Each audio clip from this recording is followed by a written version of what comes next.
10 seconds. Okay, YouTube stream should be all set. Seconds. And there we go. Me talking in the background. All right. Good evening, everybody who's watching this on YouTube later. This is the December 2022 Rider Oversight Committee meeting of the MBTA. I am Stefan Wunsch. I'm the co-chair of the Rider Oversight Committee, along with Wig Zamor, who is attending a conflicting meeting at the moment. Len, do you want to say hi, or I'll just introduce you? You just introduce me. Okay. Len Diggins is a former co-chair of the Rider Oversight Committee, currently co-chair of the Finance and Capital Subcommittee. And on the phone, Craig Laskowski is the co-chair with me of the Marketing, Communications, and Operations Subcommittee. Craig, do you want to add anything to that, or is that enough? Feel free. That's good enough. Thank you. All right. Len, you were just before I started the YouTube stream, just saying what we've got in mind for tonight. Do you want to lead us into that? Sure. So the first thing on the agenda is to talk about ideas for possible legislation and things that we would be happy to support with Senator Crichton and Representative Garberly, if he returns. Representative Garberly, when he met with us, said he was open to ideas that we might have for legislation that he could sponsor. And we want to do the same. And we want to have a similar conversation with Senator Crichton. And so, yeah, that'll be the first topic. Second topic will be ideas for CTPS, UPWP studies, that's Central Transportation Planning Staff, Unified Planning Working Program studies. But then I was asking if Craig would want to discuss anything because he needs to leave early.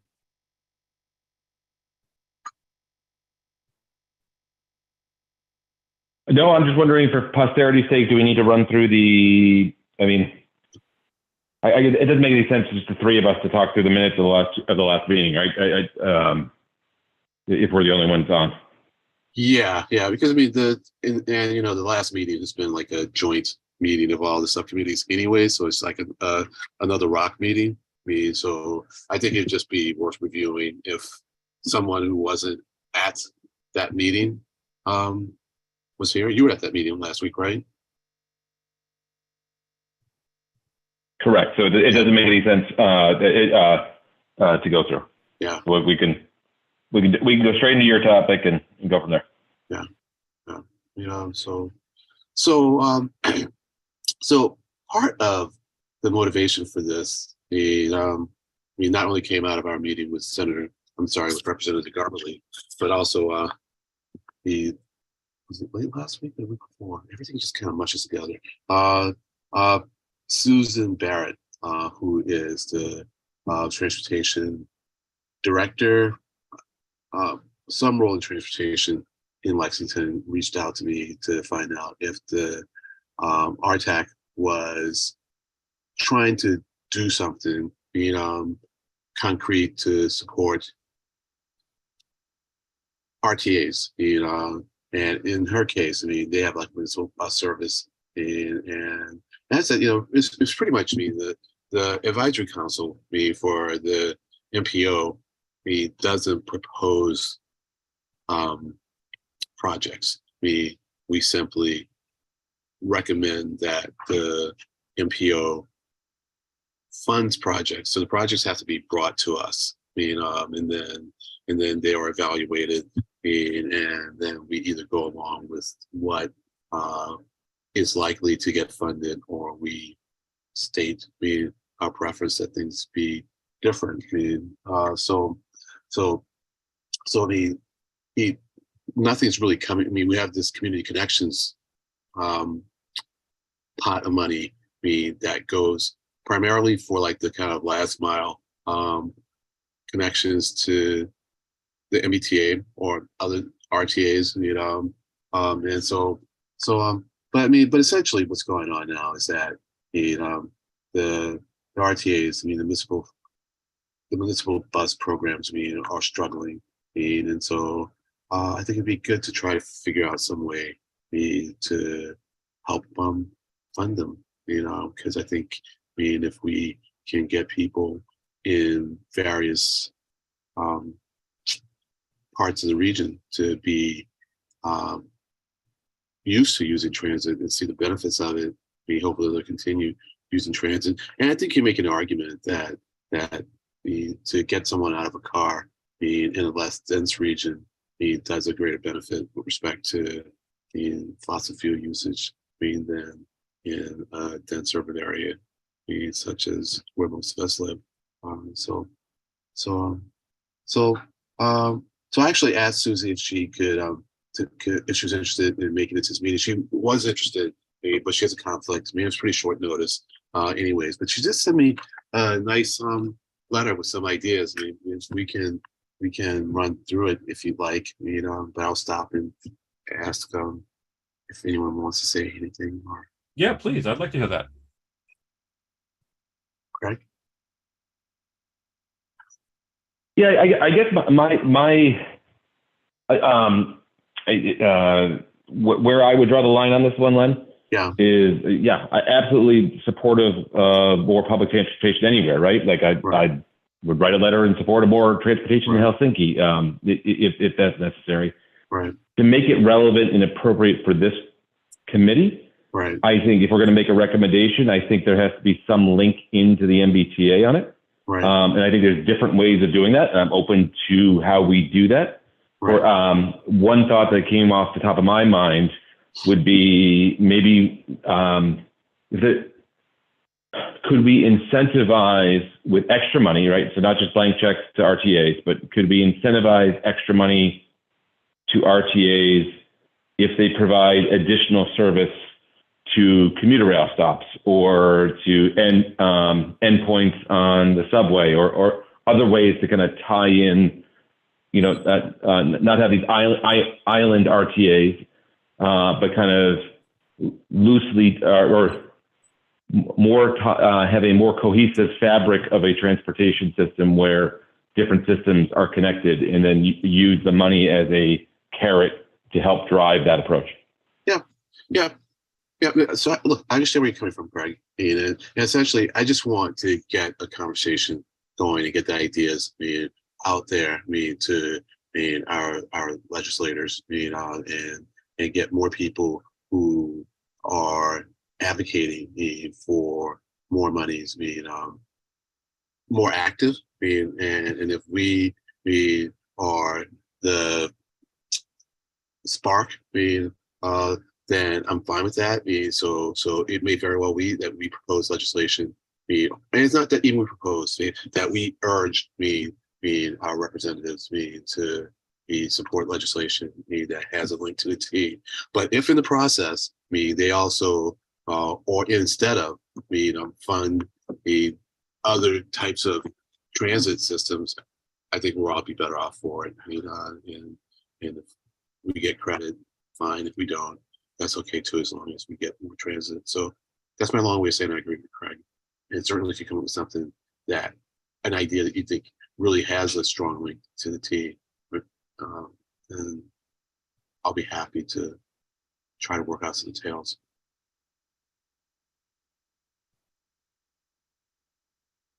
Okay.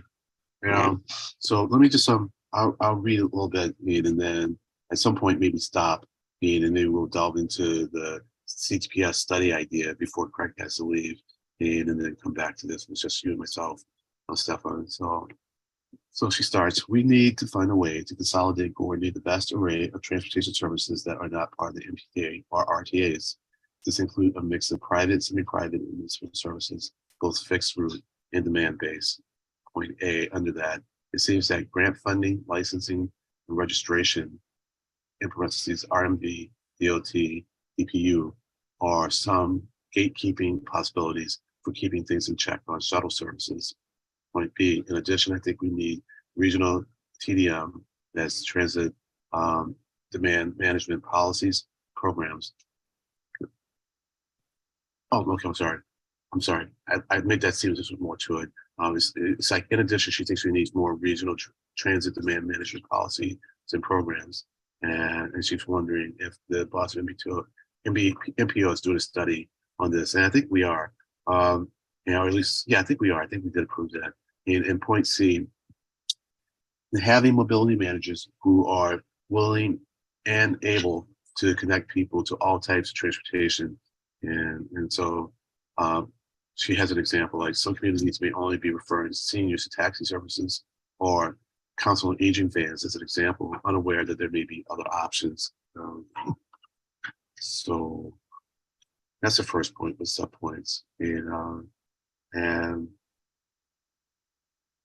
And I agree, meaning that it would be good to try to figure out how to consolidate.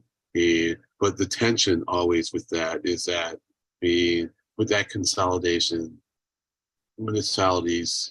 individual municipalities lose flexibility, and so they give up some ability to do whatever they want, because they're now in agreement with other entities, and ideally you come up with a consolidation that allows everyone to do whatever they want, but chances are that's not going to happen, because the resources are still limited. So there would have to be some process by which the resources are deployed, which will benefit a given entity at some point in time, but then probably not at another point in time. So that's usually a challenge to me in doing that. But it may very well be that enough municipalities see a big enough deficit where for themselves, that even with the drawbacks from consolidating with other municipalities may exist, there will be much less in comparison to the benefit that they get from having additional resources from the other communities at times when they need them. And so then I guess the question is that something that needs to be done legislatively, or is that something that can be done with municipalities just coming together on their own? And so that actually might be more of an MPO question. And I know that the MPO has these subunits, subregions, that are based on the MAPC, the Metropolitan Area Planning Council subregions. And so I would like to think these conversations are going on in those rough subregions. And I suspect at least the subregion that Lexington's in, which is the magic region, I forget exactly what that stands for. I can't imagine that Susan hasn't brought this up with them, but it may very well be that those subregions just aren't big enough in and of themselves to be much more effective when they try to consolidate services. But I can ask and see what kind of progress or what kind of thinking there's been about doing this in those subregions. I'm gonna stop talking now. See if anyone has questions, comments. I'm suddenly having a brain fart, if you pardon the expression, about whether the MPOs have jurisdiction as such over RTAs or contribute. I can't remember if there's an established relationship. Oh no, that's fine. That's fine. No. The MPO has no jurisdiction over the RTAs. It has no jurisdiction really over anyone. Entities come to us for money, to support their projects. We evaluate their projects. We give them money, and we really can't really enforce anything. It's not like we have to tell them. All we can do is enforce the amount of money that we give them, and by that I mean, so a project comes in, let's say at $20 million, and we funded it $20 million. Let's say we put it into the TIP, the Transportation Improvement Plan.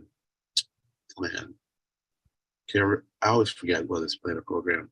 But the tip, and let's say the project is scheduled to be done 3 years from now, at $20 million. We put it into the tip 3 years hence, and then 2 years out the next year, we find out the project's going to cost more money.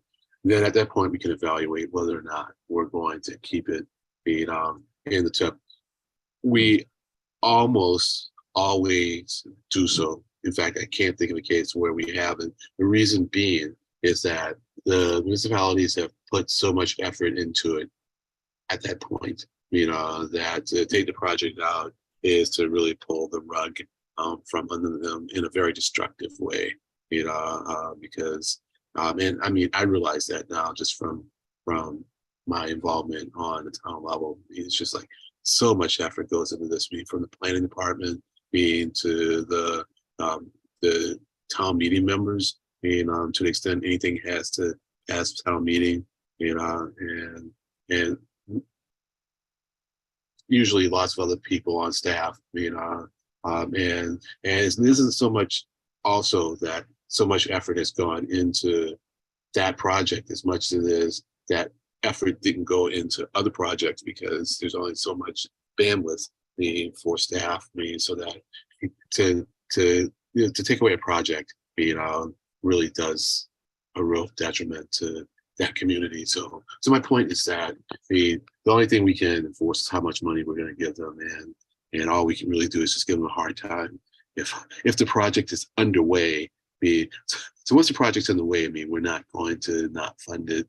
If they come to us for more money, we just give them a really hard time. So that's just my long way of saying that we don't really have any enforcement. Got it. So no, stipulations, yes, but no real repercussions if the stipulations aren't met. Is Right. that putting words in your mouth? Yeah. Yeah. Now, there are things that the Fed, now look, the project has to be done the way the project was slated to be done, meaning that, so here's one way that we can enforce some things. If they said they're going to do a project a certain way, then they come back and they say, well, we want to add these things to it, it's going to cost more money, then we can say no.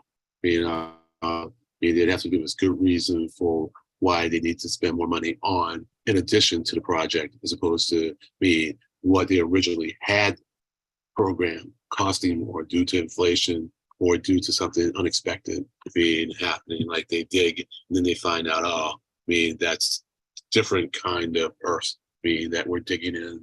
And as much as we researched this beforehand, it's different kind of earth, and we now need to spend more money to make this the kind of earth that we can put the structure on, that we were planning on putting on that earth, that piece of land.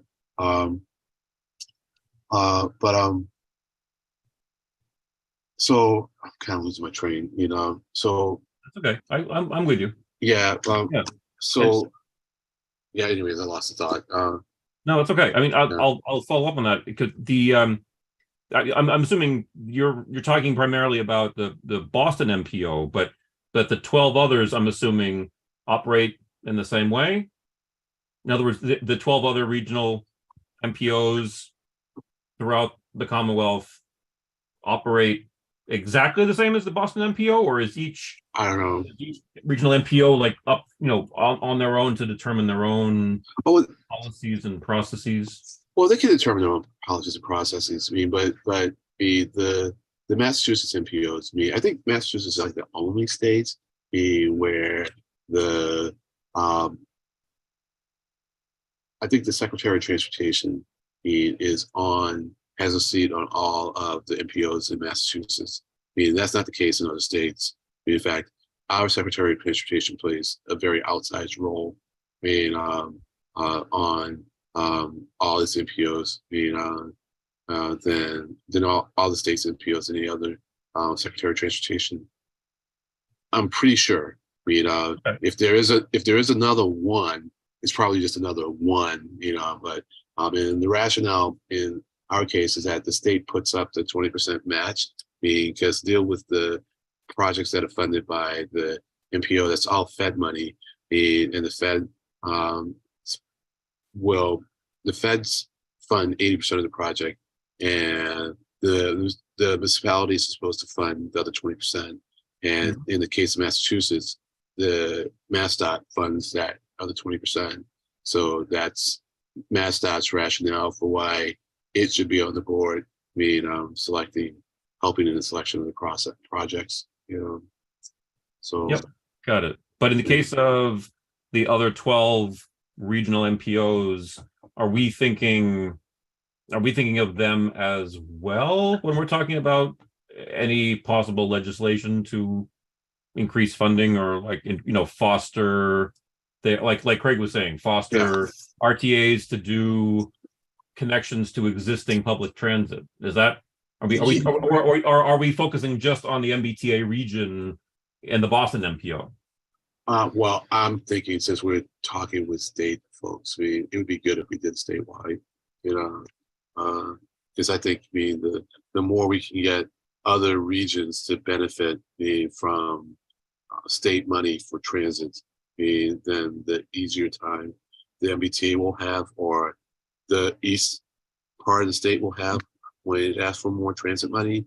Because one of the tensions we often get is just that, well, this transit stuff helps all you people out in the dense eastern part of the state. We're not getting much benefit. First, we're not getting much money, period. And secondly, we're not getting much benefit because, as you know, you need a certain level of transit before it's effective. And one of the big problems is that it's hard. Yeah. I think there's two different ways to view that, right? I think one way, and I understand your logic, is to say, hey, if we promote if we are supportive of legislation that helps other areas in the western part of the state get access to transportation money, that they won't complain as much next time the MBTA asks for more. I guess the alternative way to look at it would be to say, money is a zero-sum game.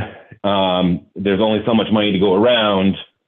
If we strictly put our MBTA oversight hats on, I should care strictly about funding the massive deficits that the T itself has, or I shouldn't say deficits, I should say monetary challenges, in that it's the long game of hoping that by supporting Pioneer Valley Transit that they won't argue 5 years from now when we build the next thing is a little bit of a stretch.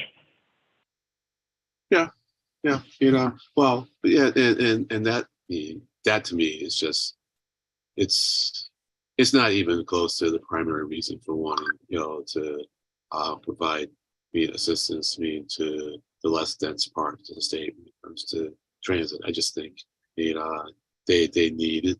They need the help more than we do. We need help. We need more funding. But they really need it. Because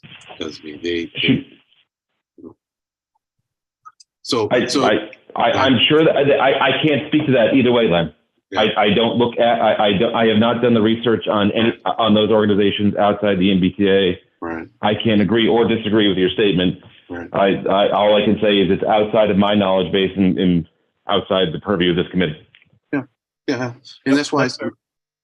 And that's why I say, yes, let's stay within the purview of the committee and do stuff that is MBTA focused.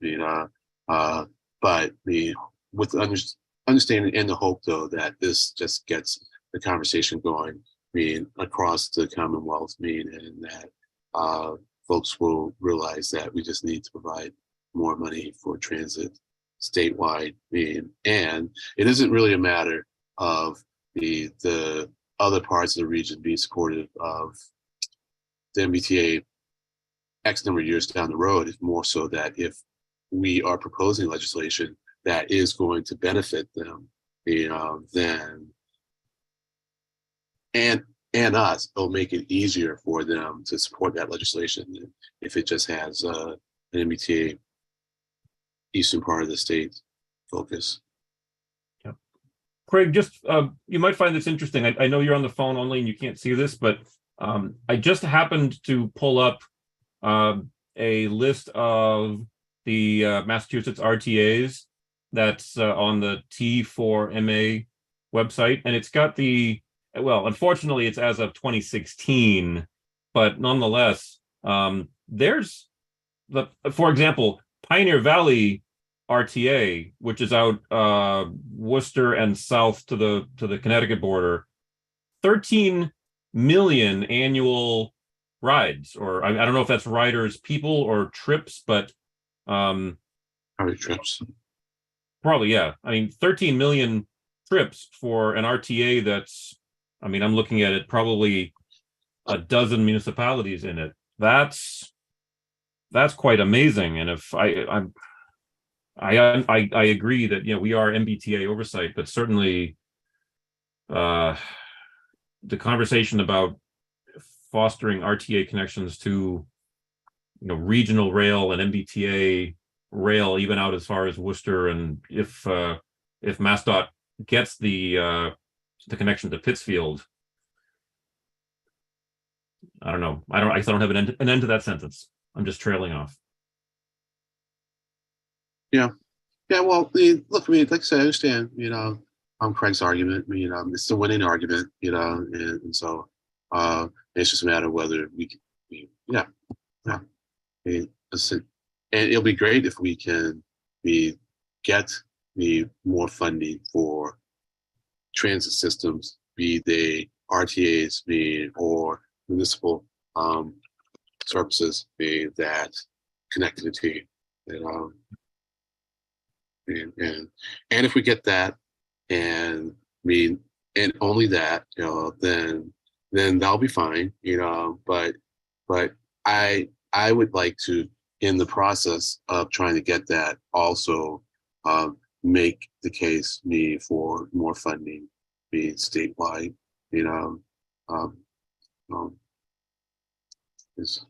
so I'll tell you, just in general, Craig, the more allies you make, the better off you are, and so, and even if it sometimes costs you in the short run, where you could have gotten more, and potentially in the long run, you're just so much better off having more allies, and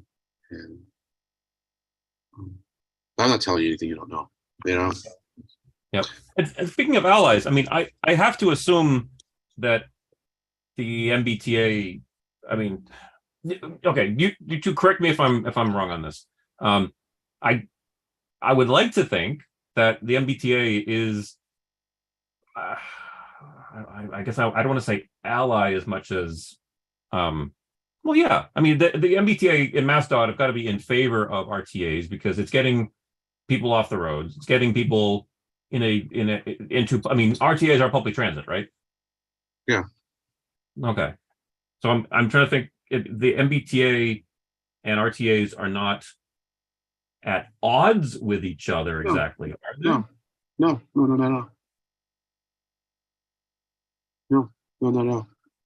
And MassDOT certainly cares about the RTAs. I mean, the MBTA can't get in there and really try to financially support the RTAs. I mean, it can be, to the extent it can make scheduling changes, that will help the RTAs with their connections, to points with the T, then I'm sure they do that when they can, Yeah,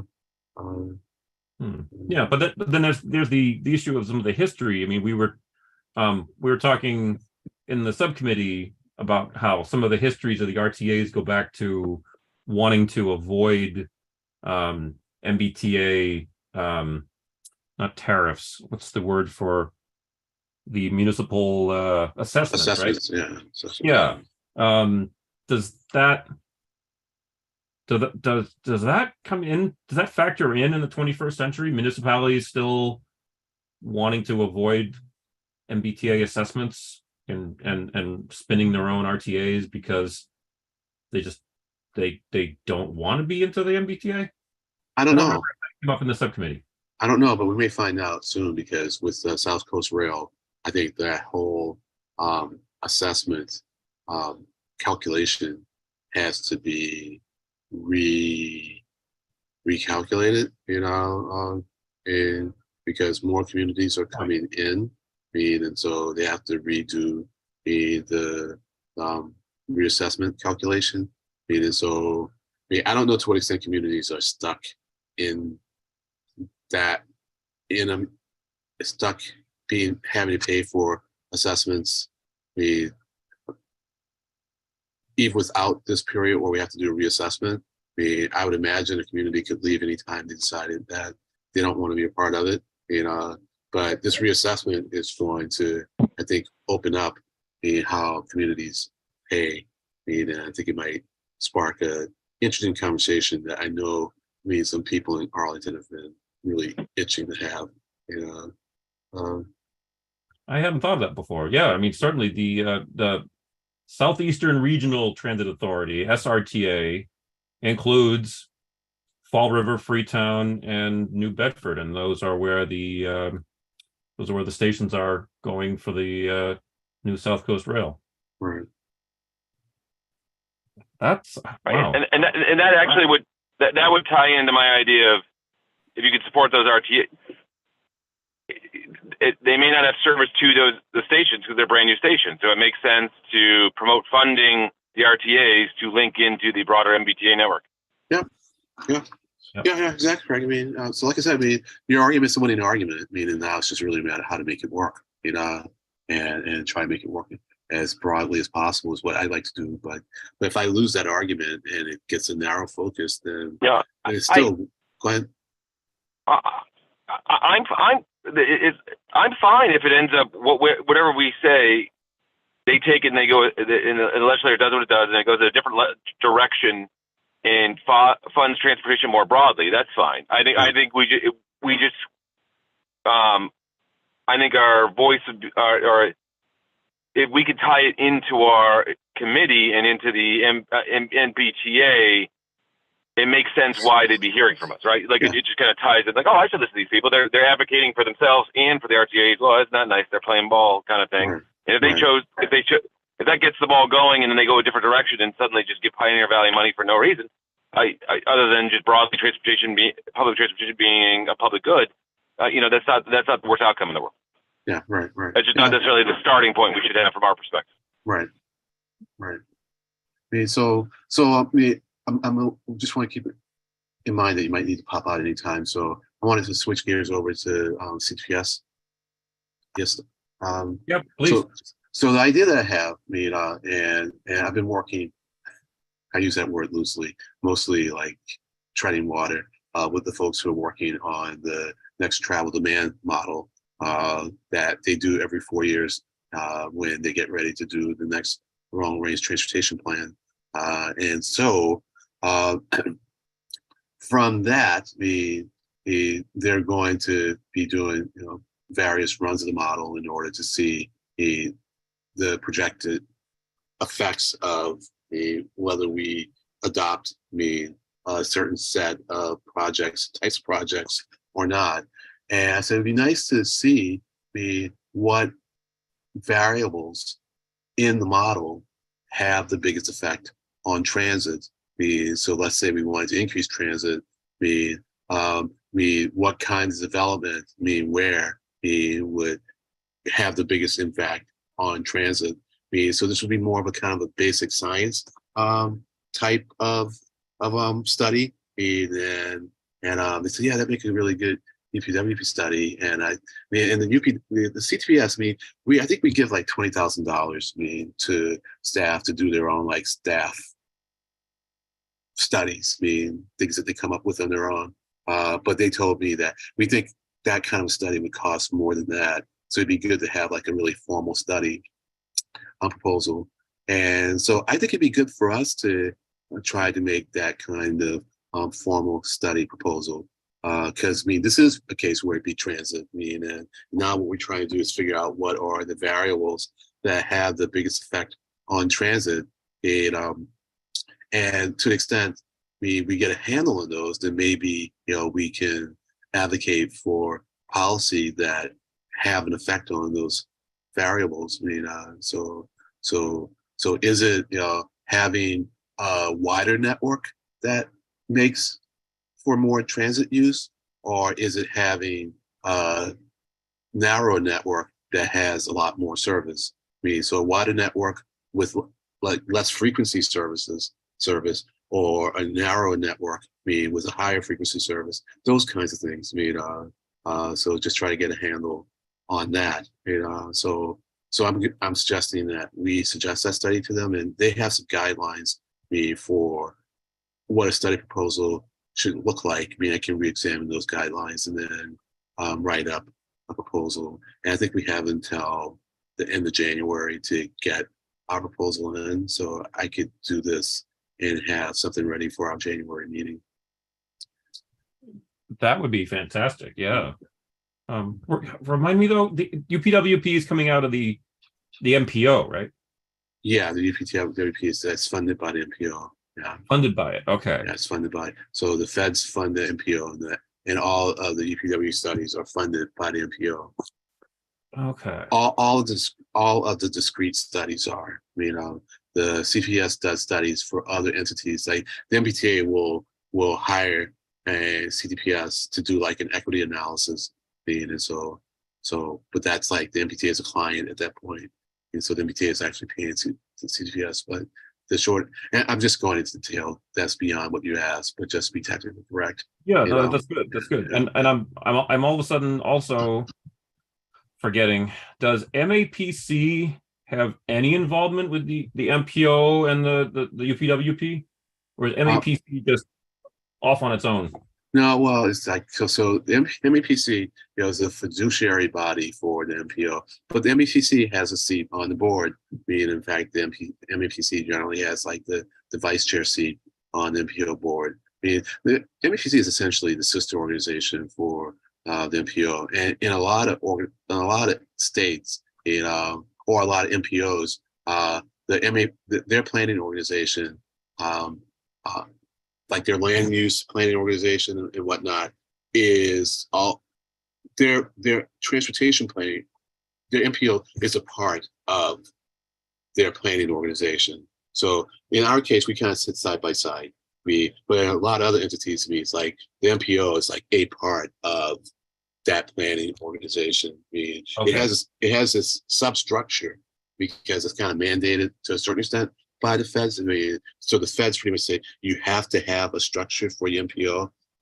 This doesn't tell you exactly what that structure has to be, but it says you have to have a structure. And generally that structure is inside of the structure of the planning organization. In our case, it's side by side, but in a lot of other MPOs, it's like within it. Okay, I got it. And I just happen to notice here, Craig, I pulled up that it's the about page for the MAPC, and it does say created under Massachusetts general law, but there's 8 subregions. Yeah. 8 subregions, but wait a minute, is MAPC Commonwealth wide, statewide, or is that no? MAPC is okay. So MAPC is still the same basic region as the Boston MPO. Yeah, well, yeah, it's a little bit larger. It's because it's a metropolitan area planning council, right? And it's so easy. That's the hardest one to get right, especially if you're like tired or hungry, because you like start Massachusetts Area Planning Commission is actually Metropolitan Area Planning Council. As opposed to the M and MPO, which is also metropolitan. Yeah, but those are regional, and MAPC is specifically to Boston. So in other words, are we saying that the metropolitan in MAPC is inherently metropolitan Boston, whereas the metropolitan in MPO is metropolitan throughout the state, right? No. So the MPO and the MAPC, their regions pretty much are the same. I think the MAPC has like 4 more municipalities that the MPO doesn't have. Okay. And they're on the southern part of the region. So they're pretty much the same. They are pretty much the same. Okay. Effectively the same. That's why like the subregions for the MPO are the same as the subregions for MAPC. So MAPC has like these 8 subregions, like the inner core, and magic, and then trick. I forget what all the letters stand for, but they essentially carve out 8 to 10 municipalities, so that those municipalities kind of work together, because they're close to each other. I found it. Yeah. Okay. Yeah. Okay, but still, okay, Hey. got it. But it's still Boston area. Yes, Boston area. Similar to the Boston MPO. Yeah. Got it. Yeah. But So, it sounds like the MAPC doesn't have any sister organizations throughout the other parts of the state. oh, there are other planning councils throughout the other part of the state. Yeah. Oh, there are. Yeah. Oh, geez. Yeah. Okay. There's Hey, like a. Yeah. Hey, gentlemen, just to cut in here, I do need to drop now. That's okay. If I don't talk to you, and I said this last time, but Happy New Year, Happy Holidays, and we'll talk to you next year. Yeah. Sorry for dropping early. Yeah, I'll send the schedule out. Take care. Happy Yep, holidays. thank you, Greg. Greg. Yep. For your family. Thank- Bye-bye. Okay, Family bye. too. Yep. Oh boy. So yeah. So yet again, there's so many variations, and Yeah. but I guess, but okay. But if we're just talking about Boston MPO, Boston surrounding, MBTA region, MBTA service area, RTAs, I think that's a reasonable scope to have for this kind of conversation. Yeah. Yeah. Yep. With the understanding that, MBTA service region is going to be expanding right out to basically, is it considered Buzzards Bay, Fall River, New Bedford? Yeah, they're considered on to be on Buzzards Bay, right? Yeah. Yeah. So like the MBTA service, when you take into account the commuter rail, goes way beyond the MPO and Yes. and MPC regions. Yeah, I was looking at that on the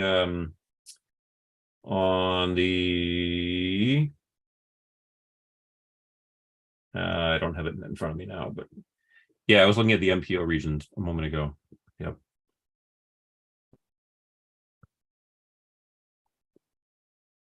Oh, here it is.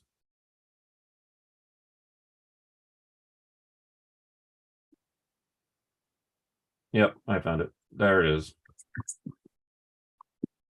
Yeah, so we're talking all the way out to 495, Yeah. but yeah, but certainly not all the way to Worcester. Yeah. Certainly not all the way to Providence. Yep. All right. Well, look, I'm hesitating because I have a hard time forwarding email. So let me read you a little bit more about what Susie had to say. Please. She says, like, another form of coordination of transportation services that I think is reasonable to move towards, that also would further the goals of it's the CPT HST. It's human transportation systems, coordinated public transit, human transportation systems. That's a plan that is developed at the same time that we develop our long range transportation plan. Would be to find a technological solution to merge the array of demand services, such as ADA paratransit, council on aging vans, Medicare Advantage rides, mass health rides, and any EOHHS. I think that's like Health and Human Services rides. If these services could use the same tech service, rides could be dispatched based on location rather than by program. This would seem to allow for more efficient and direct rides for riders, in a way to group people based on location, not on program. And she says, I hope that makes sense. It makes perfect sense to me. Because essentially, people just need to be able to get from point A to point B. And there are so many different kinds of services out there. And so the question is, could you provide, like, you have a person as a part of the system, so they have to somehow be plugged into the system, and that system now has your list of funding assets, for lack of a better word, or it has a list of, here's a better way to put it. It has a list of the programs for which you are eligible. And so now you call and you go from point A to point B, someone picks you up, they are being paid from a pot of money.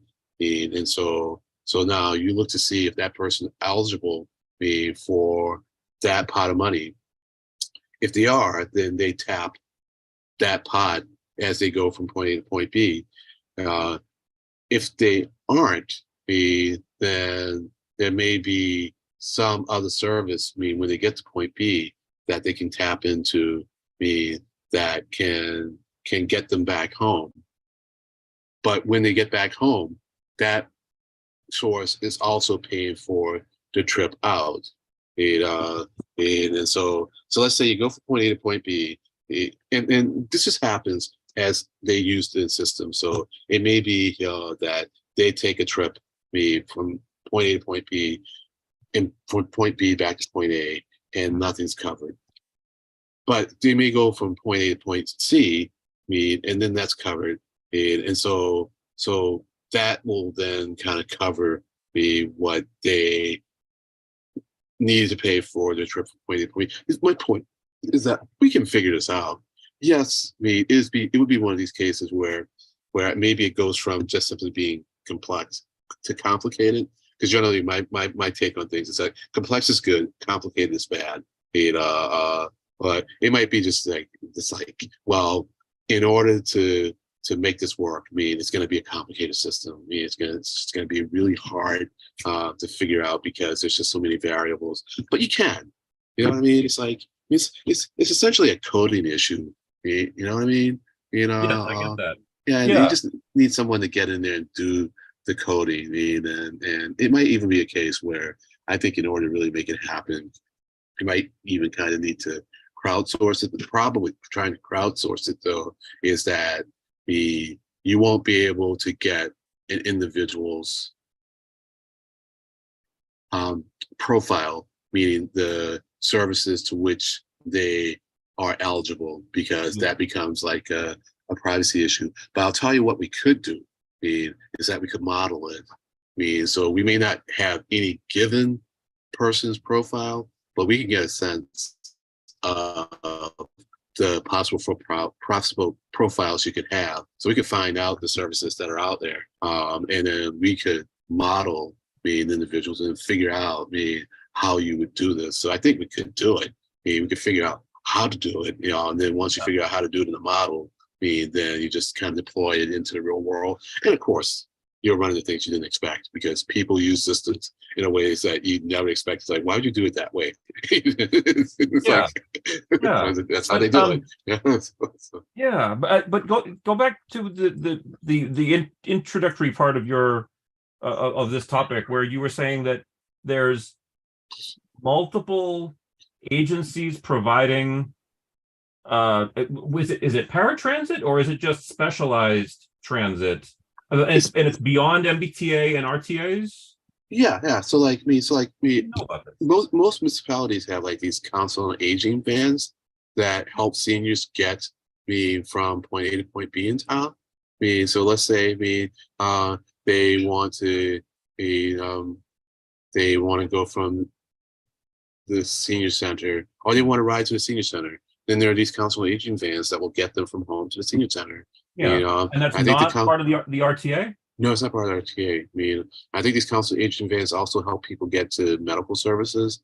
And I need to do a little more research on them, because I'm familiar with them.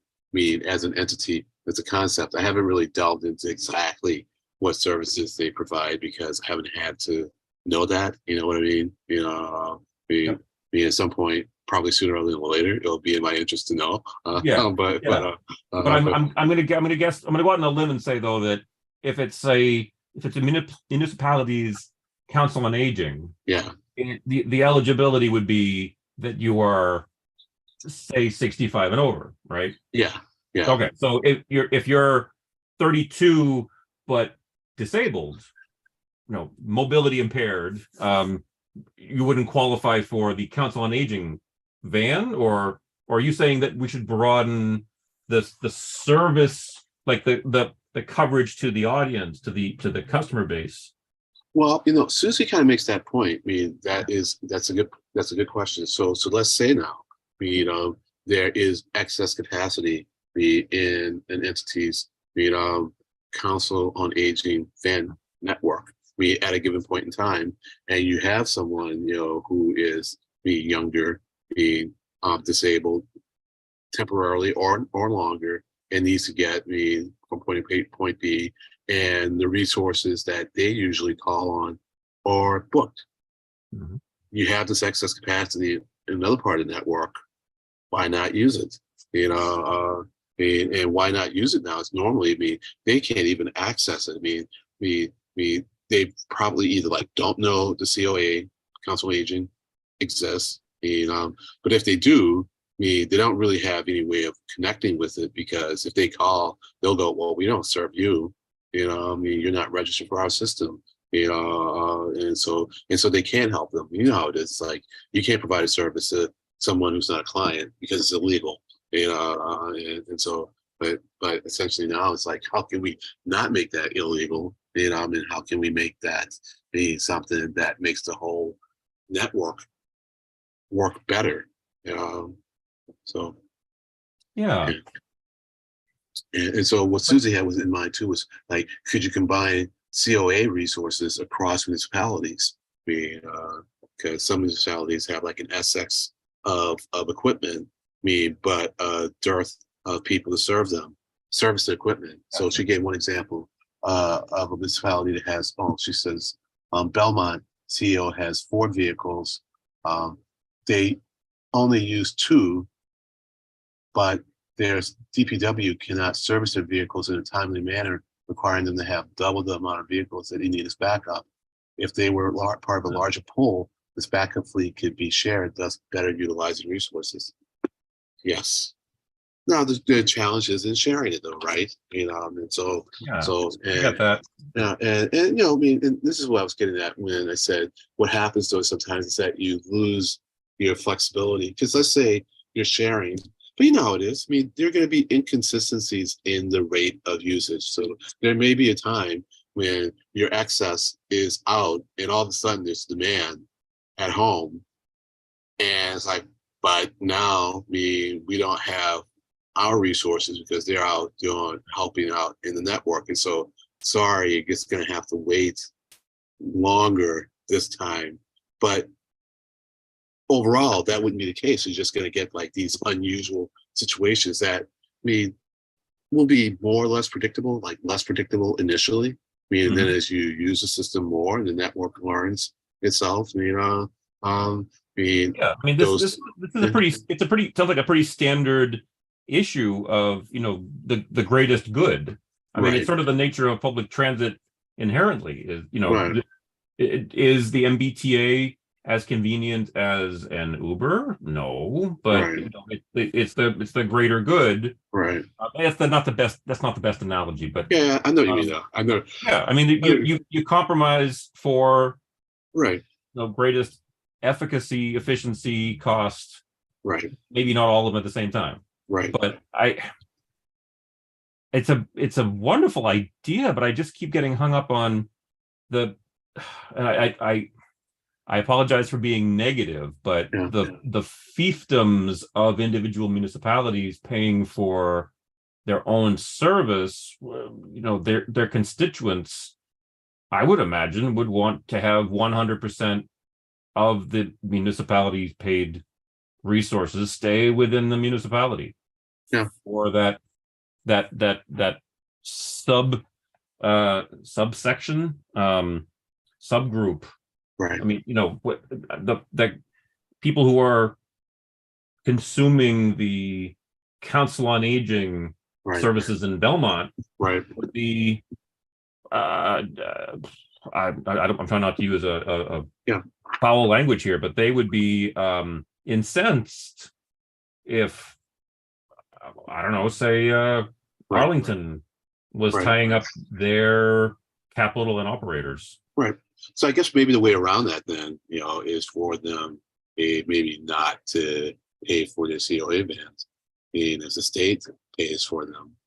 I was thinking that myself. Yeah, that seems to be the progression of the logic. Yeah, right. You got to come at it holistically. Yeah, if you're going to get out of the right. mine. Right. Potentially, I don't want to cast aspersions on any municipality. No. I named Belmont, but that was just an example. No. It could very well. Look, no. So I guess the way it would be is that now, because the deal is now, it's like, I think the MPO pays for a lot of these vans, and A lot. Well, maybe I shouldn't say a lot. They either pay for some, a lot, or all. Okay. We certainly, I have, since I've been on the MPO, I've certainly seen a number of vans come up for funding through the MPO, so and I would imagine that once we start paying for one municipality's vans, there's no reason that we don't pay for another's, unless they just don't ask us, you know what I mean? So they may not ask us but the vans don't cost a whole lot. I think they're well under $100,000, so they don't cost a lot at all. You're talking capital acquisition. You're not talking operating. Not talking operating. No, not talking operating. Oh, okay. Yeah, just for vans. Yeah. Okay, I gotcha. I can see that. Yeah. Yeah, and what's the? I'm sure any municipal owned over the road vehicle is gonna. Okay, so we know that FTA requires rail transit minimum lifespan of 30 years. We know that. Do you, off the top of your head, do you know is there an FTA or a DOT requirement for rubber wheel, for buses? Okay, because now that makes me want to know, if the MPO is funding, say, Council on Aging capital acquisitions of vehicles, is anybody enforcing a minimum lifespan? But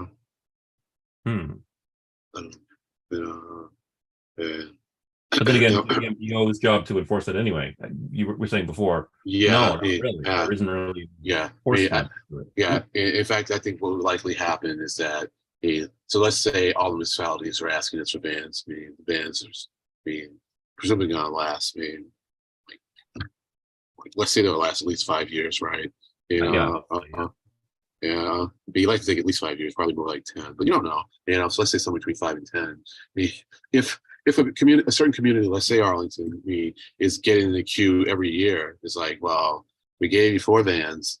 You probably only need 4 vans, and you're back in 2 years for 4 more vans. Well, we don't even have to say, well, something's wrong here. We just say, well, we have these other communities that are in the queue. We'll take care of them. We'll get back to you. So yeah, but that doesn't happen. But I don't know. The short answer is I don't know. Yeah. Can you remind me again that you were reading a letter from state rep or state senator? Just now? Oh no, this is from Susan Barrett. She is. Let's see if she has her. I don't think she has her credentials in her. In general, is she legislative or is she non-governmental? Well, she is the transportation planner or director in Lexington. Oh, okay. Yeah. No, she's a really good person. Go ahead. Okay, I got it. No, she's a really good person. She's really knowledgeable about transit and transportation. Very knowledgeable. So I see her at a lot of meetings. You've probably seen her too. I bet. She's one of these people when she asks a question, it's like you're paying attention to the question. And she's and she generally her questions are generally concise. So she knows stuff. Well, I'm impressed. I'm impressed that somebody working for a municipality is thinking regionally. That's great to hear. Yeah. Well, most of us on MPO may think regionally because we realize that's the only way it's really going to work. It really is. And I always say this, but I really mean it. It's like in any other part of the country, Arlington would be like a neighborhood of Boston. Watertown would be a neighborhood of Boston. Cambridge would be a neighborhood of Boston. It's like, I mean, we're just, we're that close to Boston. It should be a neighborhood. I mean, we'd be big neighborhoods. We'd be neighborhoods, and so it wouldn't be like Cambridge is doing this, and Somerville is doing this. It'd be like we're all doing what Boston does, and Boston might kind of tailor things a little bit for Cambridge and a little bit differently for Somerville, and a little bit differently for Arlington, meaning that you might get less frequent bus service, or whatever, because it's less dense, but it wouldn't be like Arlington has a completely different policy, than Cambridge or Somerville, and Arlington wants this and Somerville gets that. And he's like, sometimes you have like little neighborhood squabbles, with the city councilors, but that's about all it amounts to, is a squabble. It doesn't really amount to, it's like something completely different. And like, you can't use my services because I'm a different municipality. It's like, the mayor would never stand for that, So that's why we have the regional take on things. It's the only thing that's going to work. Okay, that's good. It's funny because I in that last part, I thought you were going to be leading up to say that that the municipalities you cited were trying to be more independent, but no, you're saying that they're thinking more regionally. Yeah, regionally, and being more egalitarian. Well, holistically, and as I said, we don't have to ascribe any lofty notions of people being good and altruistic. This is just something that's going to it's the only way it's going to work, really. It really is the only way it's going to work. And so it's in each municipality's best interest to make the regional transportation network work well, because we all benefit from a regional transportation system network that works well. None of us are going to benefit if only our municipality's network works well and the adjacent ones don't. Because well said. Yes, absolutely right. Most of our residents, all our residents, are crossing our borders like all the time, if not for work, then for something else. And if we're not crossing, those borders, things that we benefit from are crossing those borders. The freight traffic, the people coming to the restaurants, we're all crossing borders all the time. And we have to have a transportation. Yeah. No, I'm sorry, I didn't cut you off. Do you want to? Yeah, I'm fine. I'm finished. Well, I mean, at the risk of seeming negative again, maybe it's like playing devil's advocate, but it sounds like, okay, so municipalities within the region are, I believe you. It sounds like they're more cooperative than antagonistic, but then doesn't it boil down to region against region? I mean, anecdotally, I've heard of, the Berkshire region is not thrilled with how much public transit money goes to the Boston area. Yeah. Okay. Yeah, right. I mean, it's a fair argument. It's an argument that should be heard. Yeah. But it sounds like there's always going to be some level of tension. And tension, I shouldn't say antagonism, but tension. Yeah, right. Feelings of inequity between regions. Right. Well, and that was why I said, it would be good for us as we push for better funding for RTAs and municipal bus services, from our perspective on the Rock, or as members of the Rock, that we do so on a statewide basis, because the distal MPOs, regions, do feel as if they don't get what they need, and so I feel that we really do need to take care of them, because one, it will make them more supportive of us.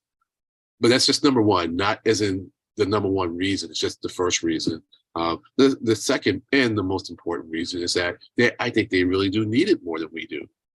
I think they are much more underfunded than we are. And because they are less dense areas, I think the benefit that we get from fossil fuel usage is much better, much greater. I mean, when we transform their SOV riders into transit riders. And then there are people out there. There are people. Well, there are people who prefer to use transit everywhere, and there are people who can't afford to have a vehicle everywhere too. And dare I say, in the places where it's less dense, those people really do need transit, and they need transit that works well. And by that it just means it's fairly frequent. Because well, when you say transit, though, you mean route, fixed route, over the road. We're not talking like, the Berkshires is not going to get, light rail or a subway system, but are you talking about fixed route, or are you talking about on demand public transit? Well, right now it's fixed route, because Susan actually convinced me that the fixed route is the only thing that's really affordable, because when you do the on demand, I guess the on demand is like you can only get like pretty much 3 riders for every service hour. And if your service hour is costing you like $90, that's like essentially $30 a ride. And you can get a lot more riders per service hour with the fixed route. And so now the question though is that, can you make your distribution of routes wide enough and provide enough service so that you really get people using it? Because a lot of people just don't use transit because it's just not convenient enough. And this is so much, I think, a matter of where it goes, but how frequently it goes.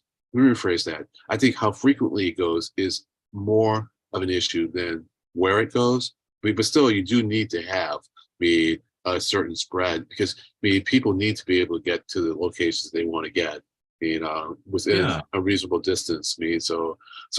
I think when you get into the more distant areas, I think people are more willing to walk a mile if the roadways support it, and really, if they have the sidewalks. So if the roads are highly traveled, then they need a sidewalk. If the roads aren't so highly traveled, they can get away without a sidewalk. So they're willing to walk, if they can walk, but they just need it to come fairly frequently. And that's why I'm surprised, because I thought that in a very other way around. I thought that in a very sparsely populated area, the benefit, not benefit, but the scale is tipped far into the direction of on demand and against fixed route. Because if your population is very sparse, trying to do a fixed route through aren't you inherently putting unnecessary miles on your rolling stock as such, on your vehicles, if you're doing fixed route in a sparse population area? Well, I think it really comes down to, though, so it becomes really mathematical, right? It's like, how much does it cost you to provide that service per hour, and how many riders are you getting in that hour? Right. And then if you're going to figure in tailpipe emissions on top of that, if you're talking tailpipe emissions, if it's fossil fuel burning, then you absolutely want to have it be on demand, right? Because that's going to be the absolute minimum amount of miles traveled, which equals minimum amount of tailpipe emissions, right? Yeah. Well, let's say we get to electric. So I think we're kind of, as a society, I think we're rapidly moving towards electric. So I think we have to take that out of it. Unless you now want to factor in well, let's say, do we make them electric and they're all coming from green sources of electricity? So I think we can take that out of it. So now we're just talking just to make the argument a little cleaner and easier, with respect to whether it should be fixed route or on demand. Yep. And I think right now the major cost with the fixed route is the driver. I really think it's a major cost. And it's, for me, I think if you can get the driver out of the equation, then I think your on-demand costs come down a lot. Yeah, I agree. Are you hinting that not any? well, hold on. Are you hinting that autonomous vehicles on a fixed route is more achievable in a shorter amount of time than autonomous vehicles on demand? Well, I wasn't hinting at that. I mean, Oh, okay. but 'Cause but I would back you on that argument, by the way. I yeah, would back yeah. you saying, yeah, on a fixed route, yeah. I mean, I can see fully autonomous vehicles, fixed route, years before on-demand vehicles. I mean, it's a known quantity if you're dealing with a fixed route. But I wouldn't have thought that you'd say that the labor, the operator, is still the predominant cost, though, in a sparsely populated area. But go ahead. I kind of cut you off. Sorry. But wait, so look, I wasn't I was kind of leaving ahead in a bit and saying that Oh, sorry. Autonomous on demand could be as even less expensive than fixed route with a human driver, because the driver's the main cost. I mean, and so now you've gotten rid of that. I mean, and so now it's really just a matter of the vehicle and the wear and tear on the vehicle. And so I think autonomous fixed route is going to be the cheapest. And yeah, I mean, it's probably easier. I mean, well, it would be easier than autonomous on demand, just because there's just less background work that has to be done, to get your autonomous fixed route up and going versus your autonomous on demand. Because I mean, as you probably know, I mean, it's to the extent that any information is preloaded into the autonomous vehicle, then you have a lot more preloading to do with on demand versus whether it's just processing in real time. I mean, it's usually a combination of the two, right? I mean, it has like this information that's loaded in, he's following it, but then it's observing what's going on around it. Exactly. And so it's like the fixed route is the map is telling it where to go, and the real-time information is telling it, okay, it's okay to go. Right. And so, Yes, but you know what? Yeah. But you know what? I mean, it's just initially that it takes time to load in information. And so I could see like, okay, well, maybe initially start off fixed route. I mean, but within a year or two, maybe a little more, a little less, you can load in all the information you need for all the routes around me, because like the information is there, right? I mean, how many people like using Google Maps? I mean, in fact, most people now, when you listen to them in their car, it's like the human is the fucking autonomous entity. It's like the entity, the AI is like, you turn here, in a quarter mile, and they have no idea where they are. I'm turning there in a quarter mile. It's like except that the machine is safer at it. Yep.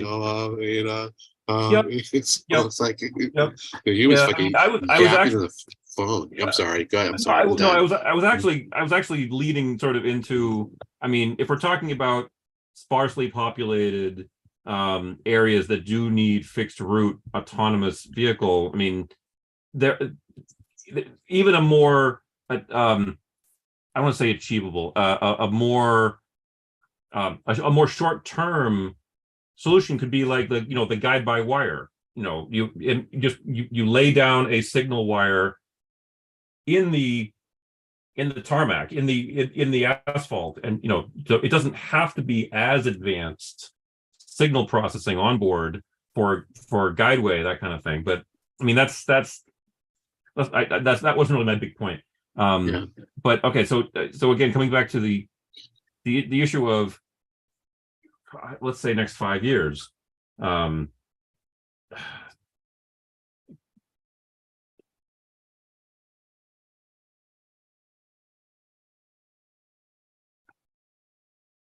I guess my big question is, how does anyone with ideas like these approach the various regions or the various municipalities in a region to say, all right, we're going to fund you as a region for all of your needs, and get that fiefdom eliminated on the for a cost for the cost basis for the cost. Well, you just bring up the conversation and get people thinking about it and see how people feel about it. And if it meets a lot of resistance, then you just kind of back off for a little bit, Okay. give it a little rest, Yep. then come at it, at a different angle with a different set of people. Later on, that's how you do it on a small scale. On a larger scale, generally what happens is that you have people who just don't give up. But then you hope that they don't antagonize the powers that be so much that they get shut down. Because sometimes that's what happens. Because in the end, you have individual legislators that are voting on things. And if you get the key ones like really pissed off, then Forget about it. Yeah. you forget about it. And so you just kind of hope that that doesn't happen. And to those of us who know the players, we can try to get in there and buffer them against the people who just are just very good at antagonizing. And they're they're not good at working with other people. And unfortunately, usually the people who are motivated to make change, a lot of them are that way. They're just not very good at working with other people. They're very good at antagonizing people and making people not want to work with them. And you have to be, those of us on my side, I have to kind of see through that personality and go, okay, this is your issue. I have to put aside that you're distasteful for whatever reason. Just work on that issue, and not let the way you approach things make me not want to support the issue. And so we just, those of us who understand that, just kind of have to get in there and buffer the people who are making the decisions, especially if they are newer at the game, because sometimes you have legislators on the state level who are just new at it and just haven't just learned how to see through the individuals to the issue and then do the right thing. So that's what goes on, I think. But you just need to get the conversation going, and now we have a new administration, that I think is the Baker administration was very progressive. I thought with respect to transportation, a lot of things. It still had this kind of don't let government get too big thing, because government is them, of course. Government is not us, because we can't allow us to get too big, because it's we just need to get rid of some of us. So it's so there's always that kind of bias, I think we're not going to have that with the Healy folks, and I think the Healy folks too. Healy didn't come in going Baker's horrible. And we really need to just completely do things differently. I think there's going to be a lot of continuity between the administration, the Baker administration. Especially on the levels that really count. With the staff. The various organizations. I'm not expecting any real turnover on the MPO. We're going to get a new Secretary of Transportation, but the person who attends the meetings isn't the Secretary of Transportation. It's David Mueller. I forget his exact role. I'll be surprised if he doesn't continue to be the representative for the Secretary of Transportation on the MPO. So that kind of continuity we'll see. So I think I think we're in a good place. And we have this millionaires tax. So let's see what that generates. It's really some money for transportation. Yeah. Yeah, and I'm assuming that no legislator in either branch has been so bold as to propose a spending plan for that, right? I would hope that they're all waiting until some of the actual revenue projections are solid, I would hope. Yeah. I don't know how it's going to work. I don't know if they know how it's going to work. Some of them have a better sense of how it's going to work than others. But there's just so much uncertainty now. With the new administration. It's you're hard pressed to do anything. But the problem, if you wait, then it'll be too late to get your hat or get in the queue far enough in the front, towards the front of the line. So I think a lot of us are just like getting in the queue.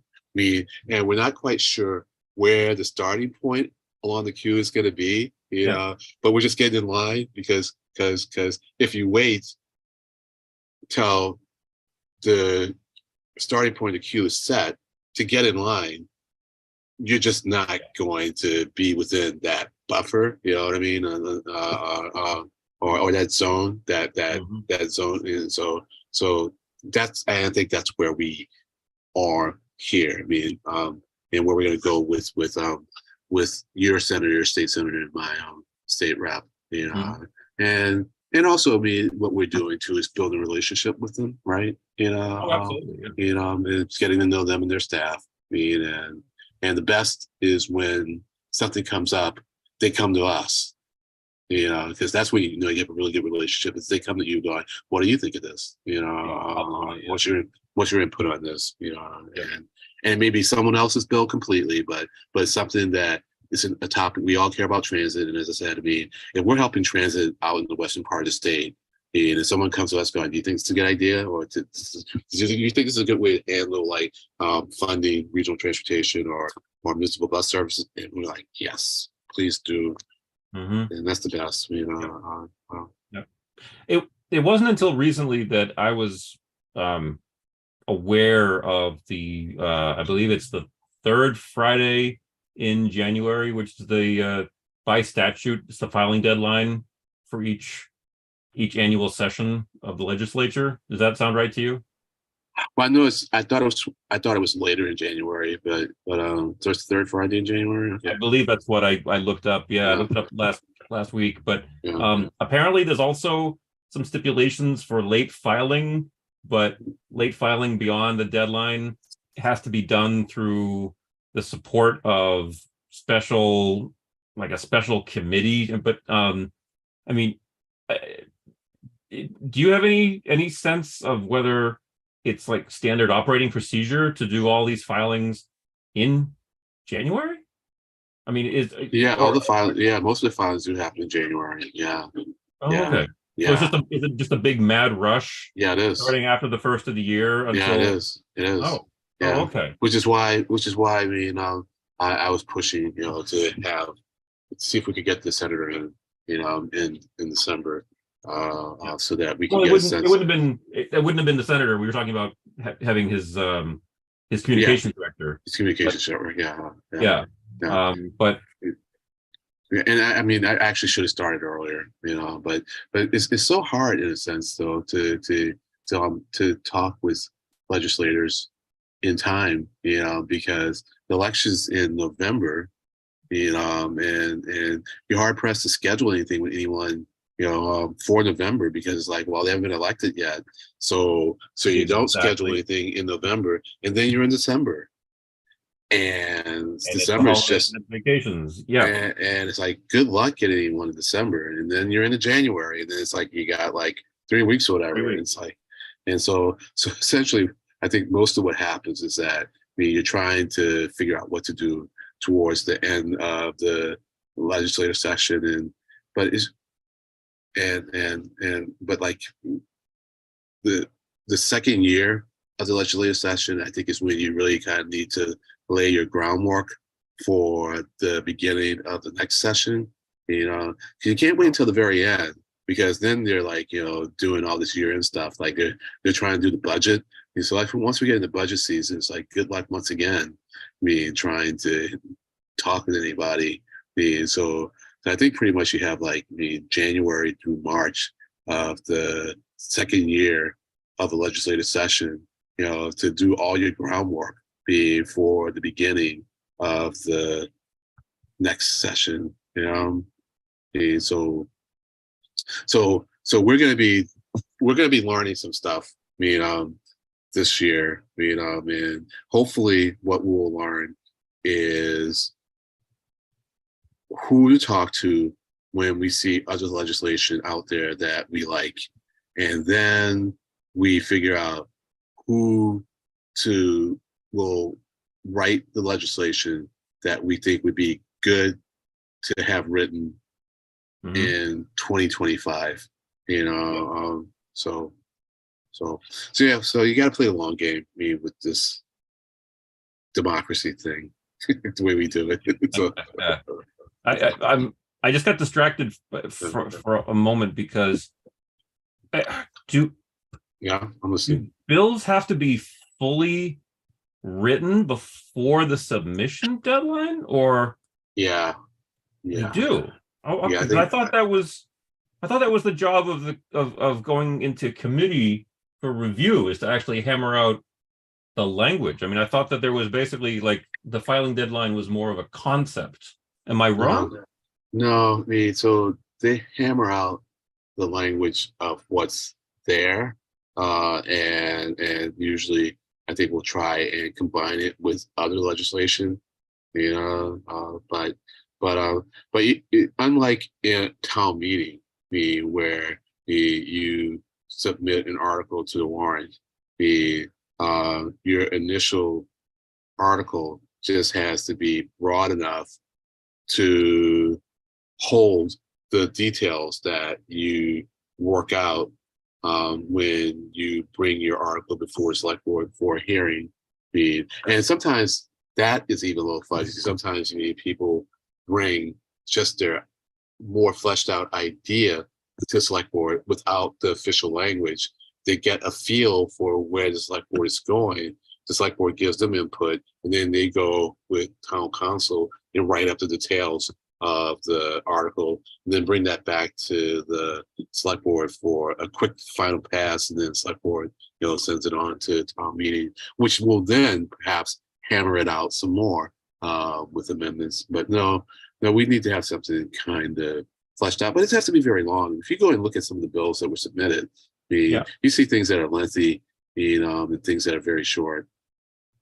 Yep. And I just got to ask, because you seem like you know this, and is a legislative session 1 or 2 years? It's 2 years. It is. It's 2 years. Okay. It's 2 years. But there's a budget that's passed every year. So within this 2-year legislative session, is a budget cycle that happens every year. Okay. I think where I got confused was, you can see my shared screen, right? Yeah. Let me put it up in here. This is where I got confused, I think, because it's talking about 21-20. I don't know why there's not the next session coming up, but it talks about first annual session, okay, 2021, and then second annual session 2022. What? Second annual, first annual? But is it all considered one legislative session? Well, then I might have a terminology. I might have my terminology wrong. So there is a quantum for the state legislature that is 2 years.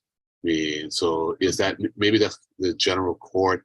I'll have to go and look this up. So sorry. That sounds right. Because I think you're right. Because look, here's January 30th. Yeah, I think that's last day of session for the second annual, but this is the convening of the new general. Okay, I think you're right. Yeah, the general court, 2 years. I'm going to go with what you said. Yeah. Okay. All right. So 2 years for the general court, but there's annual sessions within it. Okay. Right. I'll go with that. Yeah. Thank you for that. And you file, so the legislation that you file at the beginning of the court has until the end of the court to get passed. And I don't know what can be filed in the second annual session, other than budget stuff. Because and the reason I know as much of this as I do, and I still have huge gaps, is because I've been working with this group that has been trying to pass real estate enabling as legislation for a real estate transfer fee. And so we filed in 2021 and we're getting ready to file again in 2023. Now, could we have filed in 2024? I mean, sorry, but could we have filed in 2022? I don't know, but everyone's gunning for the very beginning of the legislative session. And I guess if for no other reason, then that gives you more time to work things through, because I mean, you have to get your legislation passed through a committee, you have to get a favor report out of committee, and that takes some time. And so I don't think that's something you want to even contemplate starting in the beginning of the second year of a general court. So well, actually, this might be it right here. 4 weeks after the appointment of committees, deadlines for submitting committee rules, and it's committee rules where the negotiations on bills are done, right? well, it's in the committees where it's done, yeah, but they have more than 4 weeks after the bills are filed to report them out. Oh yeah. I'm just saying, like the committee's own rules aren't even due until Okay, right, 4 weeks after the committees are appointed. I mean, so they got a full month just to do the rules for the committees. Right. So okay, I got it.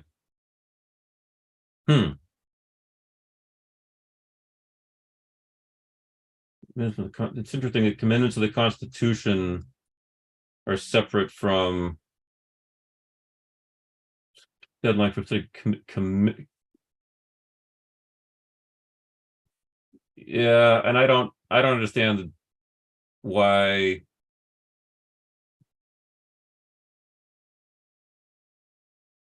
Yeah, see, this says by February 2021, but it says third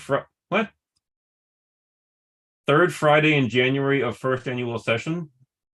Wait, that's February 19th. That's not the first Friday in third Friday in January.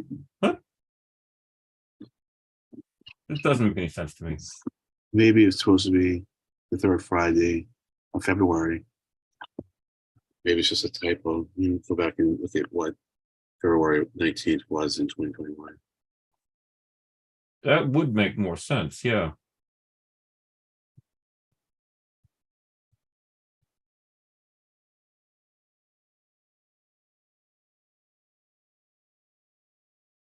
Yeah, that was February 19th was the third Friday in February.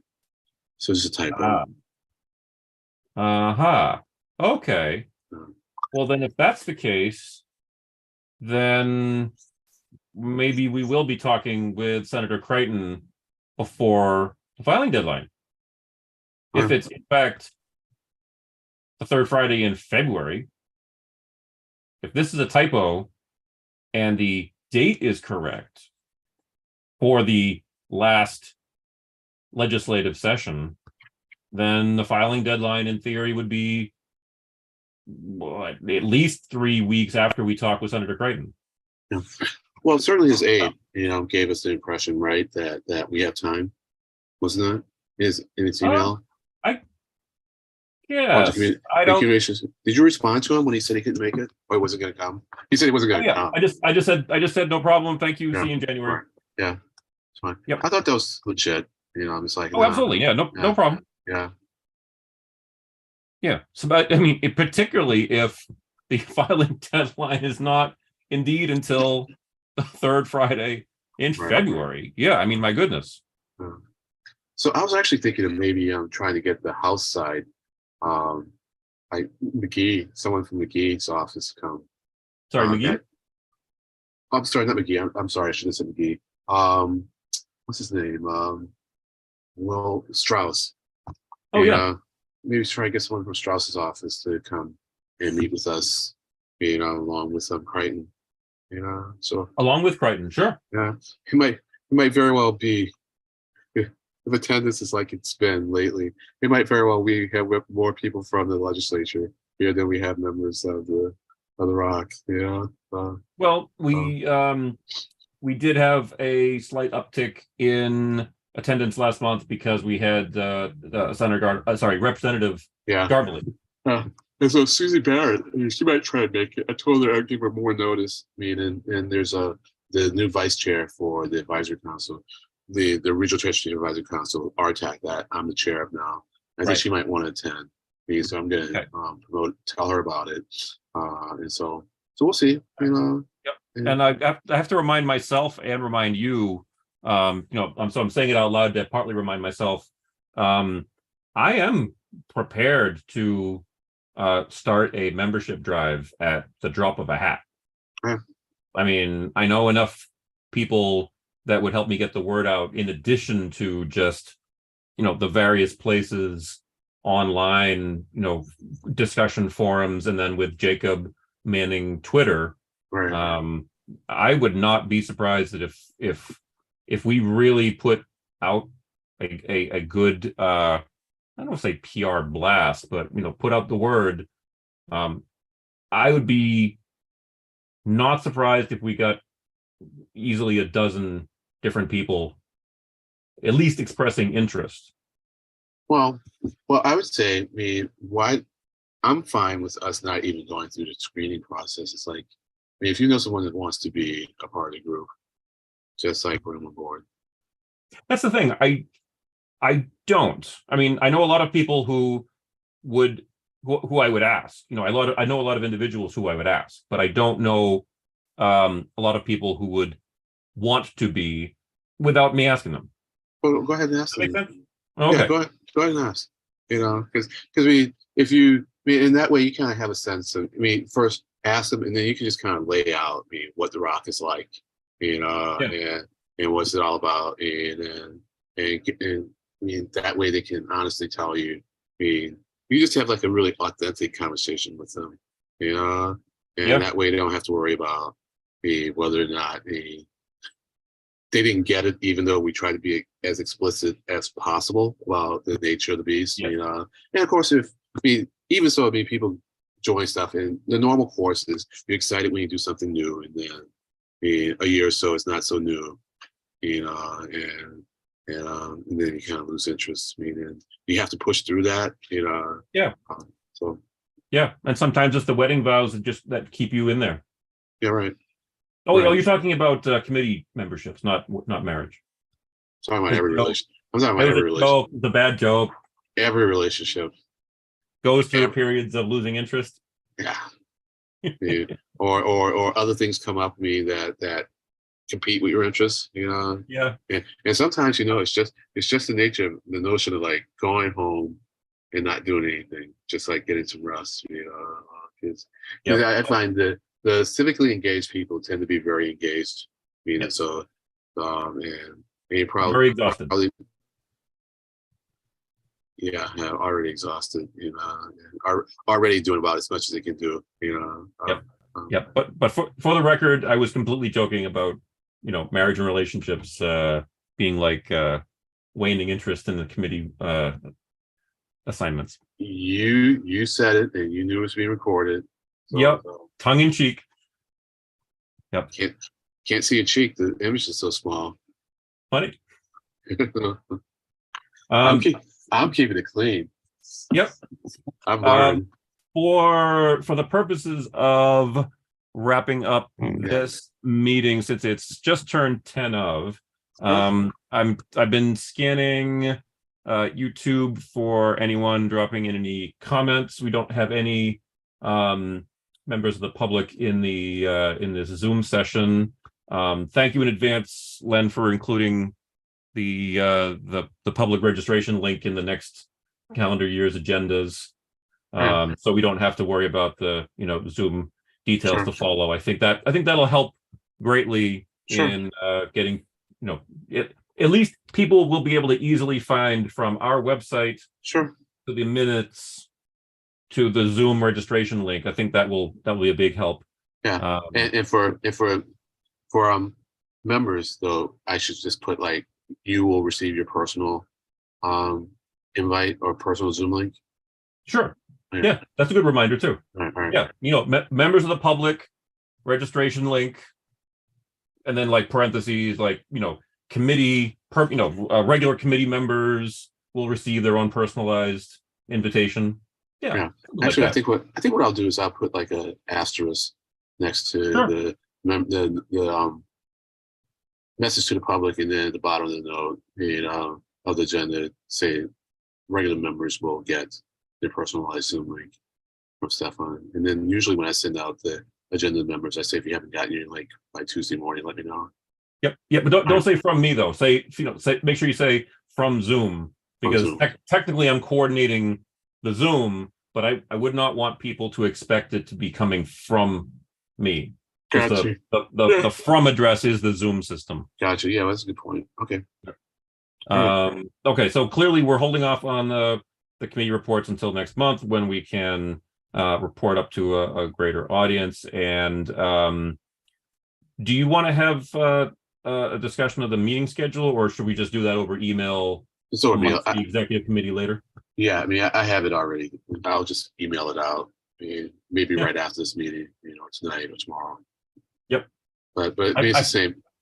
Sure. Yeah, I forgot to ask you in advance if you wanted to try doing it in some other like format, actually doing it in a Google Calendar where we could actually, move things around and like, oh no, what about the, but if you've already gotten all written up and it's just in a Word doc or an Excel sheet, that's great. No complaints. Well, I'm fine. I mean, look, I will send it to you if you want to put it in a. Do you want to do it in a Google Doc, or you want to do it in a Google Calendar? Which one did you To say? tell you the truth, I don't even know what I would want to do. I mean, James J still has invites sent out from the Rock account, which has the Google backing.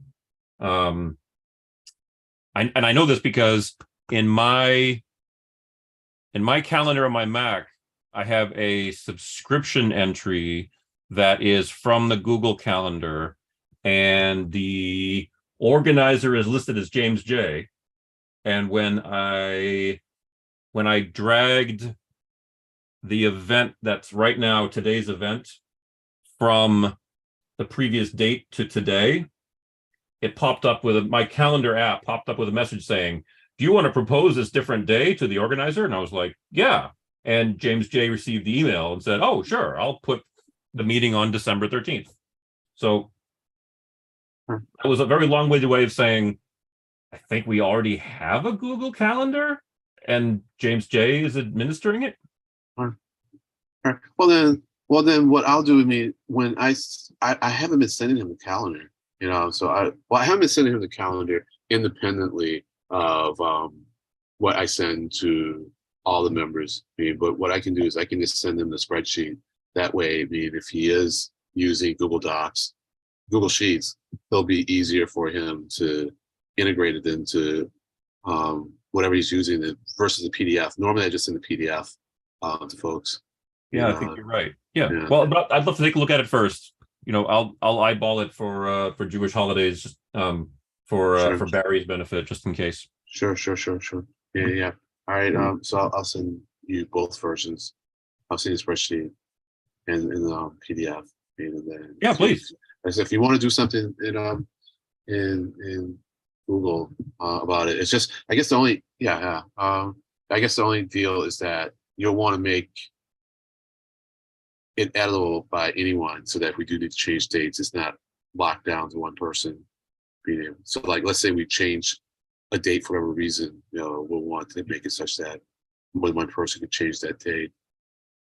Oh yes, absolutely. If I do anything in Google, right, I would add at very least the whole executive committee right, as editors as well. Yes. Right.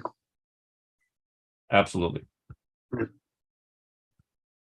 Okay, cool. Okay. And I'm I want to say disappointed. Wig's gone to another meeting, so that was his conflict. But I was kind of hoping that Wig would join tonight because I heard something happened in the Somerville Medford area just recently to do with transit. Yeah, I don't know if you heard that too. I don't know what you're talking about. What are you talking about? It just something happened in the Somerville Medford area. Something about it was like a green line extension opening, right. Something like I'm right, being that's- extremely okay. it's the humor is being lost on you, I got think. you. I got you. No, I thought it was something else. So. Oh, okay. So, No, I was being very got you. very sarcastic about something happened in Medford Somerville. Yeah, it's Yeah. funny. I have this thing that I don't. At some point maybe I'll do this. But I so far have not taken the train someplace that I haven't had to go. So I haven't just like ridden me to a distal point just to ride to a distal point. Never? No, Never ever? never ever. Really? So I only get to a distal point if some real purpose takes me there. And so I have not been out to the end of the Mattapan line yet because nothing's taking me out there. I've been to the end of every other line. It took me a long time, I think, to get to, I forget which one. Maybe it was the blue line. It may have taken me a long time to get out to Wonderland. And so I have not been on any of the Green Line extension. Wow. Mainly because of the pandemic. I mean, just not Okay. going. I'm not going anywhere these days, really. I hear you. Yeah. Well, I will admit I have never been on, things like I've never been on the Framingham Worcester line beyond Framingham. I've never been on the red line south of Wollaston. Yeah. I mean, I've never. So you ever been to Worcester on the commuter rail? I've never been to Worcester on the commuter rail. All right. I've been. You never been I to mean, Providence on the commuter rail? I have not been to Providence on the commuter rail. I've gone through Providence on the Acela, but I've been to Haverhill, Lowell, Fitchburg, Wachusett. Yeah. But I've gone to Providence just to go to the IMAX theater. On the commuter rail. That mall that has like a big IMAX theater. And yeah, I thought you had a MacBook Pro. Huh? I thought you had a MacBook Pro. You got an iMac? Yeah. Oh, IMAX. Oh, okay. Sorry, I couldn't resist. Since we're coming up on 7:00. But you can edit that one out. Are you kidding me? For your own sake. You kidding me with that reaction that you gave me? That was beautiful. Oh my goodness! I think I dropped an F. I think I dropped an F-bomb too. We're talking about human drivers. Yeah, I was gonna warn you about that if you did another one, but now it's okay. You were enthusiastic. It was playful. It wasn't nasty. It was more like exactly. It was an enthusiastic F-bomb. Yeah. Yep. So, anyway, all righty. Well, I didn't think we keep going for an hour or so after Craig left, but what was I thinking? Huh? Well, there's a lot to discuss, and as always, I thank you for a lot that I learned from you. Well, thank you. I always do. Yeah. Well, I appreciate it. No problem. Well, and asking questions really forces me to think through some things and see what I really understand. So, you do this for a while. You kind of osmosis gives you something, right? Oh, absolutely. Anyways, you take care. Well, you take care. And enjoy the holidays, whatever you do. You too. And give your wife my best. And to your sweetheart as well. Yes, thank you. All Enjoy and Happy New Year. Happy New Year. Bye. See you next year. Bye.